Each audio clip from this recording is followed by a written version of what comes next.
तो गाइस, अब तक हमने देखा कि फ्रैंकी और सीनियर पिंक आपस में फाइट कर रहे होते हैं और अब इसके बाद हम लोग सीनियर पिंक की बैक स्टोरी को देखेंगे, जहां पर हम देखते हैं कि बारिश का मौसम था और सीनियर पिंक एक दुकान के बाहर खड़ा होता है। तभी एक लड़की यहाँ पर आ जाती है जो कि ऑलमोस्ट भीग चुकी होती है। अरे यार, मैं तो पूरा भीग गई। हाँ, तो आखिर इसमें हंसने जैसा क्या है? दरअसल मुझे बारिश बहुत ज्यादा पसंद है। और इनकी पहली मुलाकात के बाद किस्मत इन्हें किसी न किसी रीजन से बार बार आपस में मिला देती थी, जिसकी वजह से धीरे धीरे ये लोग एक दूसरे के करीब आने लगते हैं। और एक दिन ऐसा आ जाता है जब सीनियर पिंक इस लड़की से पूछता है कि बताओ, तुम्हें इस दुनिया में सबसे ज्यादा किस चीज से नफरत है? और ये लड़की, जिसका नाम क्रूशियल है, मुझे इस दुनिया में सबसे ज्यादा नफरत पायरेट्स से है। और सीनियर पिंक ये सुनकर शॉक हो जाता है और कुछ नहीं कहता। वैसे तुम काम धंधा क्या करते हो? हाँ, जिस पर सीनियर पिंक इसे निराश नहीं करना चाहता था, न ही इसे खोना चाहता था, इसलिए इसे झूठ कहता है कि असल में मैं एक बैंक मैनेजर हूँ। पर इसे नहीं पता था कि एक्चुअल में सीनियर पिंक एक पायरेट है। ऐसे ही वक्त धीरे धीरे गुजरता रहता है और एक वो दिन भी आता है जब ये दोनों शादी कर लेते हैं और इनके बीच में कुछ होता है और तीसरा नन्हा मेहमान भी आ जाता है। इन तीनों की जिंदगी बहुत अच्छे से गुजर रही होती है, लेकिन एक वक्त ऐसा आ जाता है जब सीनियर पिंक एक हफ्ते के लिए घर से गायब हो जाता है और जाने से पहले क्रूशियल को भी कुछ नहीं बताया होता। और एक हफ्ते के बाद जब घर वापस आता है तो इसे पता चलता है कि इसका बेटा गिबलेट मर चुका है, क्योंकि जिस दिन सीनियर पिंक घर छोड़कर गया था उसी दिन उसके बेटे की तबीयत बहुत ज्यादा खराब हो गई थी, जिसकी वजह से उसकी मौत हो जाती है। और क्रूशियल इसका कॉलर पकड़ते हुए इससे पूछती है कि एक बात बताओ, आखिर तुम काम क्या करते हो? मैंने बैंक वालों को कॉल लगाया और उन लोगों ने बताया कि सीनियर पिंक नाम से वहाँ पर कोई भी काम नहीं करता है। आखिर तुम मुझसे छुपा के रहे हो? और क्रूशियल का दिमाग हिल जाता है और बारिश के इस मौसम में घर छोड़कर चली जाती है, जिसके कुछ समय बाद सीनियर पिंक को पता चलता है कि इसकी बीवी का भी एक्सीडेंट हो चुका है और अब इसकी बॉडी बस एक जिंदा लाश बनकर रह जाती है। ये देखकर सीनियर पिंक को बहुत ज्यादा हर्ट होता है, बिल्कुल टूट सा जाता है। जिसके अगले दिन सीनियर पिंक अपनी वाइफ से मिलने एक बच्चे के रूप में आता है और क्रूशियल जब इसे इस गेटअप में देखती है तो स्माइल करती है। ये देखकर सीनियर पिंक को इतनी ज्यादा राहत मिलती है कि अब से रोज इसी बच्चों वाले गेटअप में अपनी वाइफ से मिलने आता है और अब से अपने महंगे कपड़ों को छोड़कर ऐसे बच्चों के कपड़ों में रहना शुरू कर देता है। लोग इसका मजाक भी उड़ाते हैं पर इसे फर्क नहीं पड़ता। इवन इसके क्रूमेट्स डिमांटे और ट्रैवल भी इसका मजाक उड़ाते हैं। लोग इसे ठरकी बुलाते थे पर इसे कोई भी फर्क नहीं पड़ता था। और जब भी क्रूशियल के सामने इस बच्चों के गेटअप में जाता था तो क्रूशियल इसे देखकर स्माइल करती थी और अपनी बीवी के चेहरे पर बस एक स्माइल को देखने के लिए सीनियर पिंक हर एक चीज को कुर्बान करने के लिए तैयार था। इसके बाद हम वापस से प्रेजेंट में आ जाते हैं, जहाँ पर फ्रैंकी ने फाइनली सीनियर पिंक को नॉकआउट कर दिया है। सीनियर पिंक की आंखों में आंसू आ जाते हैं। ओए, मैंने नहीं पता कि तू की सोच रहा, पर मैं तेरे आंसू जरूर पोंछूंगा। और इसके आंसू पोंछने लगता है। ਅੱਜ ਤੋਂ ਬਾਅਦ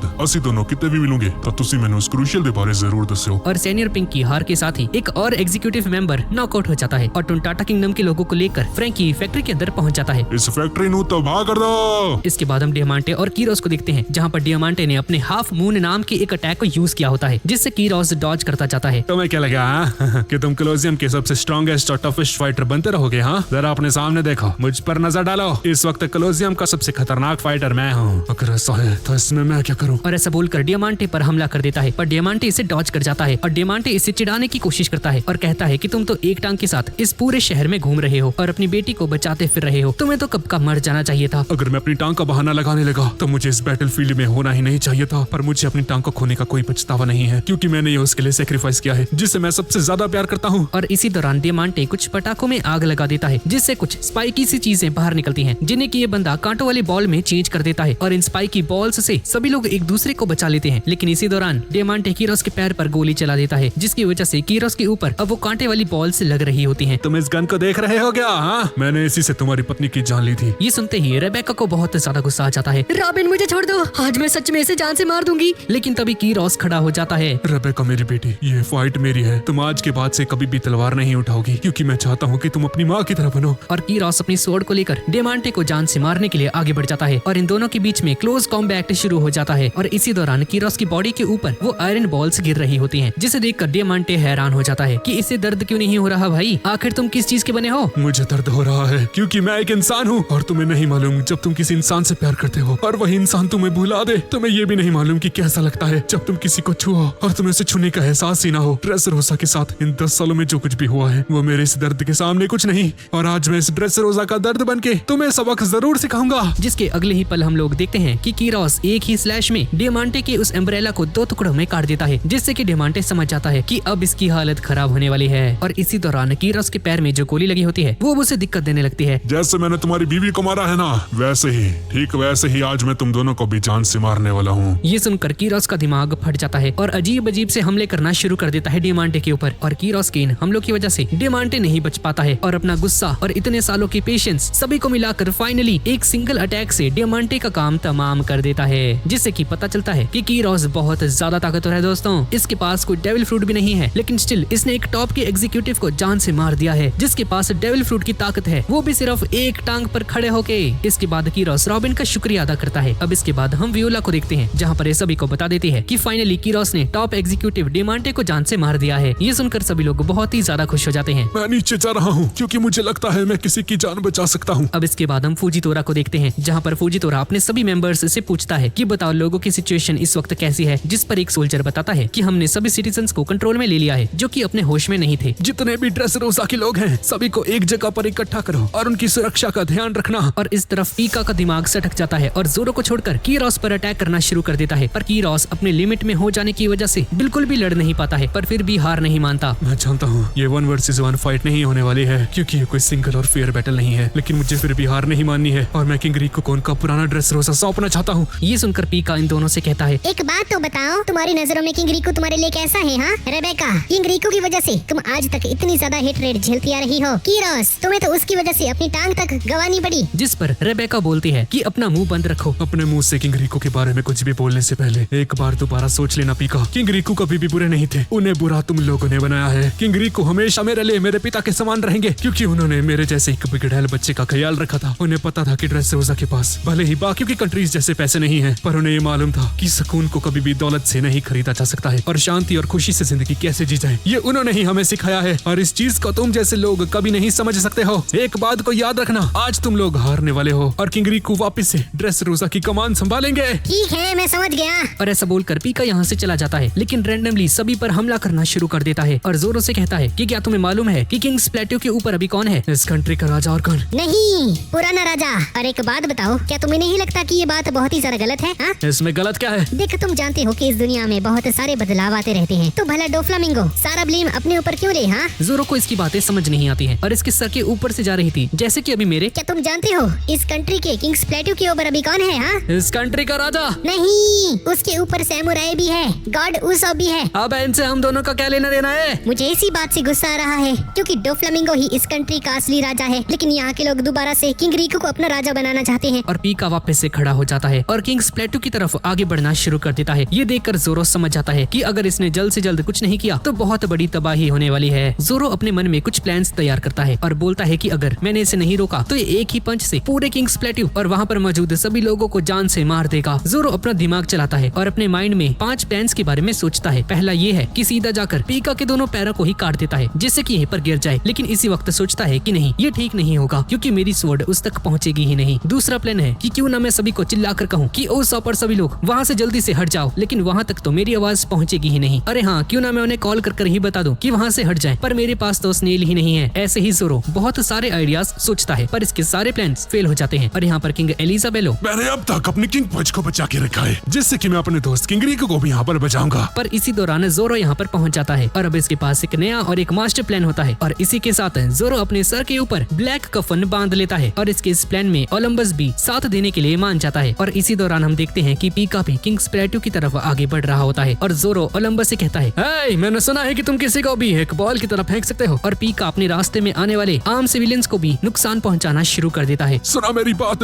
तुम्हारा टारगेट मैं हूँ, बेहतर होगा कि तुम चुपचाप मुझ पर हमला करो। हे, सभी लोग यहाँ से निकल जाओ, जब तक ये मुझ पर हमला करेगा तुम्हें भागने के लिए अच्छा खासा मौका मिल जाएगा। मैं इस कंट्री का राजा हूँ, ये मेरा कर्तव्य है। और ओलंबस जोरो को पकड़ लेता है और इसे पीका की तरफ फेंकने ही वाला होता है, और पीका ने भी पूरे किंग्स प्लेट्यू को मसलने के लिए अपने हाथ को तैयार कर लिया होता है। ये देखकर सभी लोग किंग रिको को घेर लेते हैं। अच्छा, तुम लोगों का भरोसा जीतने में कामयाब हो गए, हाँ किंग रिको? अगर मैं तुम्हारे उस भयानक अतीत को तुम्हें याद दिला दूं, तुम एक बार अपनी पूरी कंट्री को बचाने में नाकामयाब हो गए थे, और तुम जानते हो ना कि एक राजा अपनी कंट्री के लिए कितना ज्यादा मायने रखता है, और वो राजा ही क्या जो कि अपनी कंट्री को किसी दुश्मन से ना बचा पाए। और यहाँ पर ओलंबस ने जोरो को थ्रो कर दिया होता है और किंग रिको पीका से कहता है, हाँ, तुमने सही कहा, मैं एक बार अपनी पूरी कंट्री को बचाने में फेल हो गया, पर चिंता मत करो, मुझे गद्दी का कोई लालच नहीं है, क्योंकि मैं आज की सरकार जैसा नहीं हूँ। चिंता मत करो, तुम्हारे साथ साथ ये सारे सिविलियंस भी मारे जाएंगे किंग रिको। और जैसे ही पीका इस पर अटैक करने ही वाला होता है, तभी जोरो उड़ते हुए आता है और अपने स्वॉर्ड्स को हाथ में लिए, मैं स्ट्रॉ हैट पायरेट्स का स्वॉर्ड्समैन हूँ और मेरे लिए किसी भी चीज को काटना नामुमकिन नहीं है। और उसके बाद होता है बवाल। हम देखते हैं कि जोरो ने एक ही स्लैश में पीका के 2 टुकड़े कर दिए होते हैं और इसकी बॉडी इसके जायंट फॉर्म में थी। यहाँ पर मौजूद सभी लोगों का मुंह खुला का खुला रह जाता है और अगले ही पल जोरो पीका को दोबारा से बीच में से काट देता है और अब फोकस करता है कि पीका अब कहाँ पर मूव करेगा। और इसके बाद जोरो को पीका की एग्जैक्ट लोकेशन मिल जाती है जहाँ पर इस वक्त इसकी असली बॉडी मौजूद है। तुम्हें क्या लगता है तुम मुझे हरा दोगे? हाँ, और इसके अगले ही पल पीका अपनी पूरी बॉडी पे फुल आर्मामेंट हाकी चढ़ा देता है। आज मैं यहाँ पर तुम्हें मेरी हाकी से मसल दूंगा।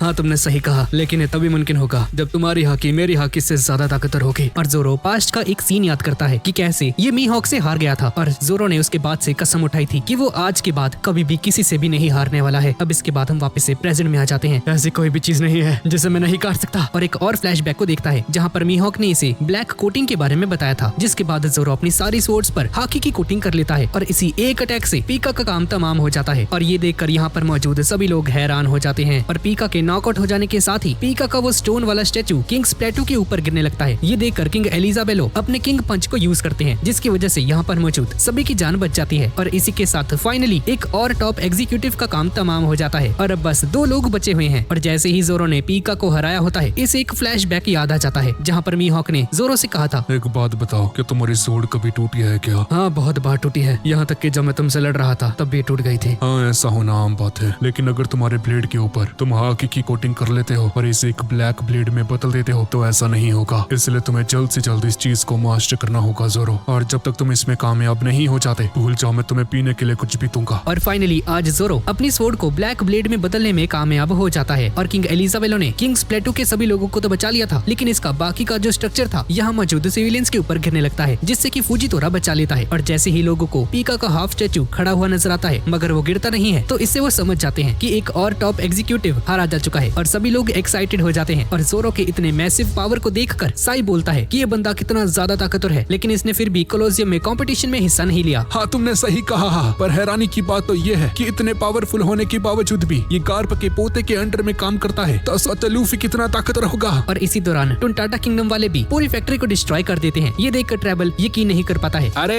ये क्या हो गया भाई? हाँ, डोफी पीका हार चुका है और फैक्ट्री भी डिस्ट्रॉय हो चुकी है, लेकिन चिंता मत करो, सभी हारे हुए टॉप एग्जीक्यूटिव्स वापस आ जाएंगे और हम वापस से फैक्ट्री को बना लेंगे, क्योंकि हमारे पास तो मैंशरी है जिसने हील फ्रूट खाया है। और बेशर्मों की तरह हंसना शुरू कर देता है। इसी दौरान हम लोग देखते हैं कि लियो मैंचरी को लेकर फ्लावर फील्ड पर पहुंच जाता है, जहाँ पर कीरोस के स्टैचू को देखकर कहता है, कमांडर आप तो बिल्कुल स्टैचू वाले आदमी की तरह दिखते हो। तभी मैंशरी की नजर कीरोस की चोट पर जाती है। अरे नहीं, आपको तो बहुत ज्यादा चोट लगी है, लाओ मैं इसे हील कर देती हूँ। मैं जानता हूँ कि आपकी एबिलिटी क्या है, लेकिन इसकी ज्यादा जरूरत अभी फिलहाल ड्रेस रोसा के लोगों को है मंजूरी। मैं चाहता हूँ कि आप अपनी एबिलिटी को उन सभी पर यूज करें, और अब हमारा फ्यूचर उन पायरेट्स के हाथों में है। और ऐसा बोलकर सभी लोग रॉयल पैलेस पर देखने लगते हैं, जहाँ पर की लास्ट और फाइनल बैटल हो रही है। और इसी दौरान हम कॉला को देखते हैं, जो कि साबो को कॉल लगा के बताती है कि मैं अभी अभी रैंपोर्ट टावर पर घुसी हुई हूँ और मुझे यहाँ पर कुछ भी ठीक नहीं लग रहा है, क्योंकि यहाँ पर हमें एक अजीब सा साया दिखा जाता है जो कि रॉयल पैलेस के अंदर मौजूद होता है। ये सुनकर साबो कहता है कि प्लीज अभी थोड़ा सा संभाल लो, मैं बिजी हूँ। अगर मुझसे ये हैंडल होता तो क्या मैं तुम्हें ऐसे डिस्टर्ब करती साबो? हाँ, और इस चीज से लूफी को भी खतरा हो सकता है। ठीक है, मैं वहाँ पर आता हूँ। और इसी दौरान जोरो किंग्स प्लेटू के टॉप पर पहुँच जाता है और इसके आते सार ही सभी लोग इसका तालियों से स्वागत करने लगते हैं, जिस पर जोरो चिल्लाते हुए कहता है, "ए, पागल हो गए हो क्या? जरा ऊपर नजर डालो, वो केज अभी तक नहीं हटा है, जिसका मतलब है कि अभी तक असली मेन आदमी नहीं मरा है। हमें डोफ्लामिंगो को हराना होगा। लूफी कहाँ हो तुम?" इसके बाद हम लूफी को देखते हैं। बेलेमी रुक जाओ, ये सब करना बंद करो, मैंने कहा ना, तुम्हें समझ नहीं आता। पर बेलेमी किसी भी बात को नहीं सुनता है और अपने आप को जान से मारने के लिए भी तैयार हो जाता है। एक बात बताओ, तुम ये सब किसके लिए कर रहे हो? डोफ्लामिंगो ने तुम्हें आजाद भी कर दिया है, भले ही उसने तुम्हें फ्री कर दिया हो, पर वो अच्छे से जानता है कि तुम फिर भी उसके लिए लड़ते रहोगे, इसलिए उसके इशारों पर नाचना बंद करो। जिस पर बेलेमी लूफी के पेट में एक जोरदार पंच मार देता है। क्या पता जब मैं मर जाऊँ तो उसे मेरी मौत ही याद रह जाए। और बेलेमी डोफ्लामिंगो की बहुत ज्यादा इज्जत करता है, पर लूफी से मिलने की बात और स्काइपिया और अदर आइलैंड्स पर गया, तो इन सारी चीजों की वजह से बेलेमी बहुत ज्यादा बदल चुका है और अब लूफी की भी रिस्पेक्ट करने लगता है। पर अनफॉर्चुनेटली बेलेमी की ये सनक इसके काम नहीं आती है और फाइनली लूफी को पता चल जाता है कि इसे आगे बढ़ने के लिए बेलेमी को जान से मारना होगा और अपने एक ही पंच से बेलेमी को नॉकआउट कर देता है। जिसके बाद डोफ्लामिंगो का नाम लेकर चिल्लाता है, डोफ्लामिंगो! तुम्हें इसकी दहाड़ सुनाई दी क्या? लो, जब वो ऊपर आएगा तो तुम्हारी लाश को देखकर देखना कैसे हिल जाएगा। और वियोला सभी को बता देती है कि सारे टॉप एग्जीक्यूटिव्स ऑलमोस्ट हार चुके हैं और अब बस मैदान में 2 लोग बचे हुए हैं और एक है लूफी। ये सुनकर सभी लोग बहुत ही ज्यादा खुश हो जाते हैं, लेकिन इसके अगले ही पल बताती है कि हमारा एक साथी मारा जा चुका है, ट्रैफल्गर लॉ जान से मारा गया है। ये सुनकर सभी लोग शॉक्ड रह जाते हैं और डोफ्लामिंगो लॉ से कहता है, स्ट्रॉहेड तुम्हारी लाश को देखकर बुरी तरह से चौंक जाएगा लॉ। और गाइज अब हम देखेंगे कि लॉ की इतनी बुरी हालत कैसे हुई है। थोड़ी देर पहले ट्रैबल यहाँ पर आते सारी अपना स्टिकी लॉन्चर नाम का एक अटैक लॉन्च कर देता है, जो कि इतना ज्यादा ताकतवर था कि जैसे ही लॉ को लगता है लॉ बुरी तरह से इंजर्ड होकर जमीन पर दूर जाकर गिरता है। और फिर यहाँ पर डोफ्लामिंगो इसके करीब आकर कहता है, अब तो तुम समझ गए होगे ना लॉ, हम दोनों के बीच में ताकत का ही जो डिफरेंस है ये बहुत ही ज्यादा है। मैं तुम्हें बहुत ही ही ज्यादा समझदार समझता था लो, लेकिन जरा देखो तो उस स्ट्रॉ हैट के साथ रहते रहते तुम्हारा दिमाग भी खराब हो गया। तुम पहले ही मुझे नहीं हरा सकते थे और तुमने अकेले ही हम दोनों को ही चैलेंज कर दिया और मजाक उड़ाने लगता है और कहने लगता है कि कहीं ऐसा तो नहीं है कि तुम्हारे दिल और दिमाग में अभी भी यही है कि स्ट्रॉ हैट यहाँ पर आकर तुम्हारी जान बचा लेगा। अरे लो, ख्याली पुलाव बनाना बंद करो। स्ट्रॉ हैट लूफी इतनी आसानी से ऊपर कभी नहीं आ सकता, क्योंकि अभी इस वक्त वो अपने दोस्त के साथ लड़ रहा है और एक बहुत ही बड़ा बेवकूफ है, इसलिए इतनी आसानी से तो ऊपर नहीं आ सकता है। और ट्रेबल भी किसी कॉपी कैट की तरह इसकी बातों को रिपीट करता है कि हाँ, स्ट्रॉ हैट लूफी तो बेवकूफ है, वो ऐसे ऊपर नहीं आ सकता। तुम्हारे पास्ट के बारे में मुझे सब कुछ मालूम है लो, तुम वही बच्चे हो जो कि व्हाइट टाउन में पैदा हुए। और व्हाइट टाउन का नाम सुनते ही लॉ को अपना पास्ट याद आने लगता है। तुम्हारी जिंदगी बहुत ही ज्यादा बुरी गुजर रही थी, तुम मौत की दहलीज पर खड़े थे, लेकिन फिर तुम्हारी मुलाकात मेरे भाई से हुई लॉ, जिसकी वजह से तुम्हारी जिंदगी थोड़ी बेहतर हुई। और उसके बाद मेरे भाई ने तुम्हें वो डेविल फ्रूट खिला दिया और अब उसकी मौत के बाद तुम यहाँ पर किसी पालतू कुत्ते की तरह उसका बदला लेने के ख्वाब देख रहे हो। और उसके बाद तुमने स्ट्रॉ हैट के साथ हाथ मिला लिया और मुझसे पंगा ले लिया, हाँ, जो कि तुम्हारी सबसे बड़ी बेवकूफी थी लॉ। लेकिन मैं तुम्हें एक और मौका देता हूँ। और ऐसा बोलकर डोफ्लामिंगो अपनी पिस्टल को लॉ की तरफ पॉइंट कर देता है और बोलता है, ट्रफल्गर लॉ, मैं तुम्हें एक और मौका देना चाहता हूँ, मेरी बात को ध्यान से सुनो। मैं तुम्हारे इस डेविल फ्रूट की ताकत को ऐसे वेस्ट होने नहीं देना चाहता हूँ, इसलिए मैं चाहता हूँ कि तुम इसका यूज करो और पूरी दुनिया को बदल दो, मुझे अमर बनाकर। मैं तुमसे वादा करता हूँ कि बदले में तुम जो चाहोगे तुम्हें वो मिलेगा। और सुनते सार ही लॉ बहुत ही अजीब नजरों से डोफ्लामिंगो की तरफ देखता है। तो ठीक है, तुम अमर होना चाहते हो ना, तो ऐसा ही सही, मैं बिल्कुल ऐसा ही करूंगा, लेकिन फिर बदले में तुम्हें कोराज़ोन को जिंदा करना होगा डोफ्लामिंगो। और जितने भी लोगों की जिंदगियों के साथ तुमने खेला है उन सभी के सामने तुम्हें माफी मांगनी होगी। और ये सुनकर डोफ्लामिंगो का पारा हाई हो जाता है, इसका माथा सिकुड़ने लगता है और झिझकना शुरू कर देता है। ये देखकर लॉ स्माइल करता है और कहता है, डोफ्लामिंगो, तुम्हें लगता है कि मैं बेवकूफ हूँ, पर असल में बेवकूफ तुम हो, जो कि इस बड़ी पिक्चर को देख ही नहीं सकता है, जहाँ पर तुम्हारी हार साफ साफ लिखी हुई है। तुम स्ट्रॉ हैट पायरेट्स को बहुत ही ज्यादा कमजोर आंक रहे हो, जबकि उन्होंने अब तक की अपनी जर्नी में ऐसे ऐसे बड़े बड़े मिरेकल्स करे हैं जिनका तुम और मैं अंदाजा भी नहीं लगा सकते। और स्ट्रॉ हैट आज भी यहाँ पर मिरेकल जरूर करेगा डोफ्लामिंगो, और तुम्हारे जैसा इंसान तो उसे रोक भी नहीं सकता है। तो अपने दिल और दिमाग से इस ख्याल को निकाल ही दो कि तुम यहाँ पर सीजर को हासिल करके अपनी स्माइल फैक्ट्री को बचा सकते हो। और ये सारी बातें सुनकर डोफ्लामिंगो का दिमाग खराब हो जाता है। थोड़ी रिस्पेक्ट दिखाओ, भूलो मत तुम्हारे सामने अभी डोफ्लामिंगो खड़े हैं। सही मायने में अगर यहाँ पर किसी की जान खतरे में है तो वो सिर्फ तुम्हारी है डोफ्लामिंगो। लेकिन तभी डोफ्लामिंगो गोलियों से लॉ को भून डालता है। लॉ पूरे तरीके से मौत के दरवाजे पर खड़ा था और इसकी जैकेट के ऊपर कोराज़ोन लिखा था, जिसे देखकर डोफ्लामिंगो को और भी ज्यादा गुस्सा आ जाता है। अच्छा, तो तुम मुझे चिढ़ाना चाहते हो? हाँ, डोफ्लामिंगो गुस्से में आकर सारी की सारी गोलियां लॉ के ऊपर अपनी सारी गोलियां तान देता है, यहाँ तक कि इसकी बंदूक तक खाली हो जाती है। इसके बाद हम वापस से प्रेजेंट में आ जाते हैं, जहाँ पर वियोला ये सारी बातें सभी को बता रही होती है, जिससे सभी लोग शॉक्ड रह जाते हैं। ट्रेवल, अब वक्त आ चुका है सब कुछ जल्द से जल्द खत्म करने का। और अपने हाथ को ऊपर करता है और बर्ड केज को एक्टिवेट कर देता है, जिससे कि हम देखते हैं कि वो पूरा का पूरा बर्ड केज सिकुड़ना शुरू हो जाता है। और तभी लूफी भी यहाँ पर आ जाता है। डोफ्लामिंगो, फाइनली मैं तुम्हारे पास आ गया। स्ट्रॉ हैट, हाँ, फाइनली तुम आ ही गए। तुमने बहुत ज्यादा समय लगा दिया आने में, लगता है तुम्हारे सो कॉल्ड फ्रेंड बेलेमी ने तुम्हारा बहुत सारा वक्त जाया कर दिया है। थर्ड गियर, और थर्ड गियर का यूज करके एलिफेंट गन अटैक का यूज कर देता है और डोफ्लामिंगो स्पाइडर नेट का यूज करते हुए खुद का डिफेंस करता है। लूफी दोबारा से इस पर हमला करते हुए हॉक गैटलिंग का यूज कर देता है, पर डोफ्लामिंगो को इससे कुछ भी नहीं होता है। अब मेरी बारी है स्ट्रॉ हैट। डोफ्लामिंगो भी अपने वेब का यूज करके लूफी पर अटैक कर देता है, जिससे कि लूफी डॉज करते हुए सीधा लॉ के पास पहुंच जाता है। और जैसे ही लॉ को खून से लथपथ देखता है तो बुरी तरह से हैरान हो जाता है। लॉ, तुम्हें क्या हुआ? और जैसे ही लॉ को पलटता है तो देखता है इसकी बॉडी पूरी तरह से गोलियों से छन्नी हो चुकी है। लॉ, हिम्मत मत हारना, मैं तुम्हें बचा लूंगा। तभी डोफ्लामिंगो यहाँ पर आ जाता है। क्या हो स्ट्रॉ हैट, तुम्हें नजर नहीं आ रहा क्या? ये मर चुका है, लेकिन बेचारे ने मरने से पहले तुम्हारे बारे में बहुत सारी बड़ी बड़ी बातें कही। कहने लगा कि तुम बहुत बड़े बड़े चमत्कार करने वाले हो और ये भी कहा कि मैं तुम्हें नहीं रोक पाऊंगा। पर जरा देखो तो, तुम अपने कहलाई की ही जान नहीं बचा पाए। लूफी को बहुत ज्यादा गुस्सा आ जाता है। अपनी बकवास बंद करो, मैं तुम्हें नहीं छोड़ूंगा। और ऐसा बोलकर डोफ्लामिंगो पर हमला करने के लिए आगे बढ़ जाता है। और तभी डोफ्लामिंगो और ट्रेबल मिलकर लूफी पर अटैक कर देते हैं, लेकिन लूफी इनके अटैक से डॉज करते हुए ट्रेबल पर हमला करता है, पर ट्रेबल यहाँ से डॉज कर जाता है। और इस मौके का फायदा उठाकर डोफ्लामिंगो अपने वेब शूटर्स का यूज करके लूफी पर बहुत सारे हमले करता है, लेकिन इन हमलों का लूफी पर कोई भी असर नहीं होता है। लूफी अपने हाथ को फुला लेता है और उस पर आर्मामेंट हाकी की कोटिंग करते हुए एक बहुत बड़ा सा हमला सीधा इन दोनों पर कर देता है, जिसे देखकर डोफ्लामिंगो स्पाइडर वेब का यूज करता है और उस पर डबल लेयर की कोटिंग करता है, जिसकी वजह से लूफी का अटैक इसके आर पार नहीं हो पाता है और उसके इम्पैक्ट से ही लूफी दूर जाकर गिरता है।